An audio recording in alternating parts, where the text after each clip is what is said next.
네, 안녕하세요. 김택스입니다. 우리가 가족 간 부동산 거래를 할 때는 굉장히 다양한 유형들이 있어요. 가족 간 저가 매매, 고가 매매, 교환 거래, 법인 증여, 매매, 법인에 대한 현물 출자, 여러 가지 유형들이 있는데요. 이 다양한 방식의 거래를 제가 실무적으로 많이 실행하면서 느끼고 있는 점은 이 실무가 계속 바뀐다는 점이에요. 다양한 부동산 규제가 들어오고 정책이 바뀌고 하다 보니 어쩌면 또 자연스러운 부분인데요. 최근에 이제 유튜브를 보다 보니까 댓글에서 세무 전문가한테 무려 3차례나 상담을 받았음에도 불구하고 특수환경인 간 거래 등기를 넘기지 못했다, 혹은 1% 유상 취득세율로 상담을 받았는데 막상 취득세를 납부하러 갔더니 증여 취득세율로 몇 배를 더 맞게 되었다, 이런 내용을 봤어요. 그 내용을 보고 이거는 최근에 특수환경인 거래 실무에 대한 어떤 업데이트가 안 된 상담을 받으셨구나 라는 생각이 좀 들었어요. 사실 이 부분은 실무가 계속 바뀌고 있기 때문에 예전 방식 그대로를 가져간다고 하면 굉장히 큰 낭패를 볼 수가 있는 내용입니다. 불과 사실 1, 2년 전만 해도 이 같은 쟁점에 대해서 단순히 이제 유상세율로 인정이 되고 차용증도 인정이 되고 단순히 전세계약서를 작성해서 제출하면 인정되고 하던 시기가 있었습니다. 그런데 현재는 그렇지가 않고요.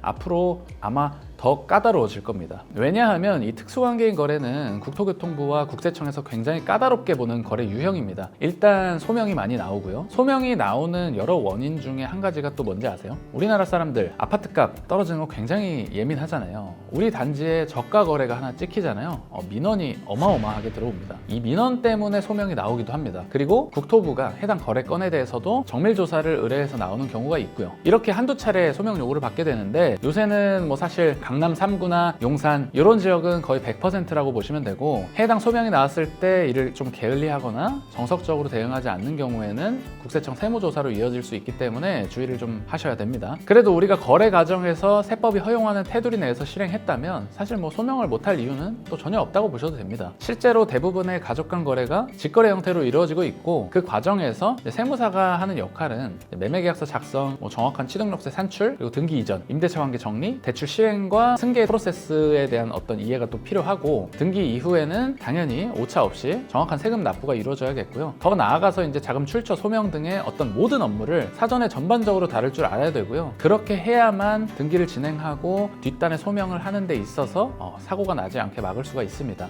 이 가족 간 거래는 앞단보다 무엇보다 뒷단이 더 중요한 거래입니다. 그렇기 때문에 뒤에 이제 어떤 세금을 추징받지 않으려면 실무를 많이 접해본 세무 전문가를 선임하셔서 진행하는 게 무엇보다 중요하다고 하겠고요. 여러 가지 쟁점들이 있겠지만 등기 이전 업무가 점점 까다로워지는 것 같아요. 그래서 오늘은 그 중에서도 취득세와 관련한 부분을 조금 몇 가지 말씀드려볼까 하는데, 우선은 첫 번째로 과세 표준입니다. 2013년도부터 지방세에도 시가에 대한 개념이 도입됐죠. 매매 거래를 우리가 얼마에 하던 관계없이 감정평가가액 혹은 유사한 매매 사례가액이 취득세 과표가 됩니다. 그래서 예를 들어서 시가가 10억짜리 집을 우리가 7억 원에 매매를 한다고 해서 7억 원이 과표가 되는 게 아니라 10억 원이 과표가 되는 거예요. 이 내용은 사실 다들 잘 아실 거고요. 두 번째, 과거와 좀 달라진 부분인데요. 우리가 이제 유상거래를 원인으로 등기 이전을 하기 위해서 자금 출처를 입증할 수 있는 서류들을 구청에서 받기 시작했어요. 7억 원을 매매대금으로 지급한다면 7억 원에 대한 자금 출처를 가져와라 라는 이야기죠. 증여를 받았다면 증여세 신고서, 부동산을 처분했다면 처분시 매매계약서, 소득으로 취득하는 거라면 소득금액 증명, 재직증명서,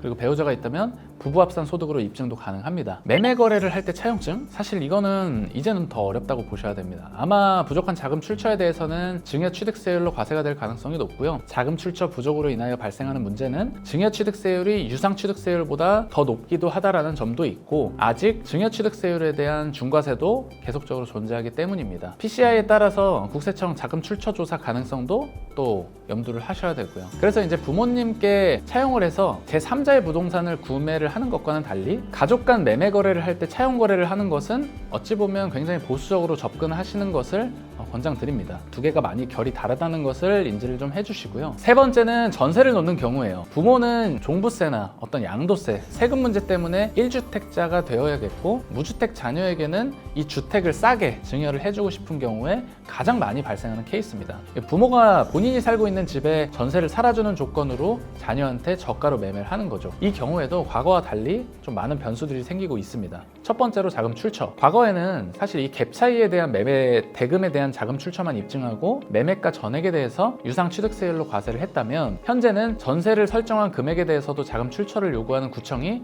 점차 늘어나고 있습니다. 예를 들어 과거에는 10억짜리 집을 7억에 매매하면서 부모가 5억 원의 전세를 살아주는 경우에는 2억 원에 대한 자금 출처만 입증을 하면 됐다면 지금은 이 7억 원 전체에 대한 소득 증빙을 요구하는 경우가 생기고 있고, 마찬가지로 부족한 금액에 대해서는 증여취득세율을 부과하는 경우가 발생하고 있습니다. 유상세율 1에서 3%, 낮은 세율로 자금 계획을 세웠다가 이제 증여취득세율 4%로 과세가 되면서 낭패를 보는 경우가 이제 종종 생기고 있습니다. 그리고 이제 이 전세를 살아주는 조건으로 거래를 하는 경우에는 또 어떤 구청에서는 전세권 설정까지 요구를 하는 경우가 생기고 있고요. 실제로 전세를 살아주는 조건인데 뭐 전세권 설정하면 되는 거 아니냐? 사실 맞죠. 절차를 밟는 것은 간단한데 결국은 추가적인 비용 부담이 들어간다는 것이 가장 큰 단점입니다. 그래서 이제 이 부분도 근래 들어서 자주 구청에서 요구하는 부분이다 보니까 가족 간 매매를 앞두고 있다면 현재 우리 상황에 맞는 어떤 입체적인 상담을 받아보시는 게 중요하겠습니다. 오늘 내용이 도움이 되셨다면 구독, 좋아요, 알림 설정까지 부탁드리겠습니다. 감사합니다.